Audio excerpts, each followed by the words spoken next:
Hello everyone, welcome to my new video. আসলে ঈদের দিন অনেক দিন পরে ভিডিওটা ছাড়লাম, আসলে ভালো লাগতেছিল না। তো ঈদের দিন আসলে গ্রামে গেছিলাম, আসলে গ্রামে ঈদ করতে ভালো লাগে। তো অনেকদিন পর বন্ধুর সাথে দেখা, তো ভাবছি ভিডিও করে নিই ফার্স্ট মিট। তো একটু কোলাকুলি করলাম দুইজনে, কি শান্তি।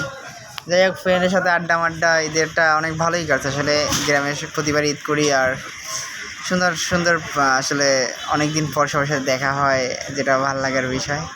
আর সবাই কোলাকুলি করতেছিল, কিন্তু অনেকেই নাই, যে অনেকের সাথে আসলে অনেকে মিস করতেছি, যাদের সাথে গত বছর ঈদে ভালোই দেখা হয়েছিল, ভালো মজা ছিল, কিন্তু এবছর তারা নাই। আর এবছর লোকজন হয়তো বা কম, গ্রামে আসলে খুব কম লোকই আসছে। তো ভাইয়ের সাথে দেখা, ভাই আসবে না করে গ্রামে চলে আসছে। তার সাথে ঈদের আগে তো কথা হয়েছিল যে ভাই আসেন, তো আসবে না বলছিল, তো পরে চলে আসছে। তো আসলে গ্রামে ঈদ কাটতে ভালোই লাগে।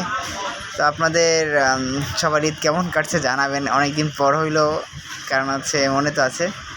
আর এসে সিম্পলভাবে আমাদের ঈদ উদযাপন। তো ঈদের আসলে দিনগুলো খুব ভালো কাটছে। আপনারা পরবর্তী আরও কোনো ভিডিওতে দেখতে পান। তো আমরা একটু শ্যুট করছিলাম ভিডিও, আসলে খুব ভালোই লাগছিলো, মজা করে এনজয় করছিলাম।